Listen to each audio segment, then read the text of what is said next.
The question we're dealing with is, how can Rosh Hashana, a day of judgment, have an aspect of happiness to it? So based on the Code of Jewish Law in chapter 551, section 4, we should make sure to have clean clothes for Rosh Hashana as well as a haircut. The commentaries explain that this is done not only in honor of Yom Tov, but also to show that we're confident in Hashem's kindness when going into Rosh Hashana, that we're going to get a shana, tova, umasuka, a good judgment for a good year, good sweet year. Rav Yitzchok Berkowitz explains that we're not overconfident. We make sure to do teshuva, which we'll talk about in the next episode, but we're confident that Hashem will accept our teshuva and we'll get a good judgment. So while we wear nice clean clothes, they can't be extravagant like silk clothes or whatever is your finest clothes, but something more conservative, because although this is a holiday, we're dealing with something very serious on this day. We are confident, but we don't spend our day singing and dancing and partying. We're not rejoicing.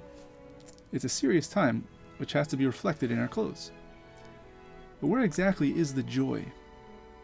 Remember what we said last episode. Everything that's going to happen to us over the next year is being determined on this day of judgment. From life and death, to wealth and poverty, to medical matters, everything. Listen to this. Code of Jewish Law, beginning in chapter 597. It says, we eat, we drink, and we're happy. And we don't fast on Rosh Hashana or Shabbos Shuvah. But you shouldn't eat the amount that normally fills you, so that you don't get too laid back. And Yirah Shamayim should be on one's face. Yirah Shamayim is the feeling of awe toward Hashem reflected in our speech and thought and all that we do. In fact, in the book of Nehemiah, chapter 8, verse 10, it says, eat delicacies and drink sweet drinks and send portions to those who do not have, because this day is holy to our Master. Don't be sad, because the joy of Hashem is your strength. The commentaries note that this verse is referring to Rosh Hashana. And Rav Yisrael Salanter explains that there should be no bitterness during the days of awe, because it's a time to connect to Hashem with uncompromising delight. As it says, as we just said, for the joy of Hashem is your strength.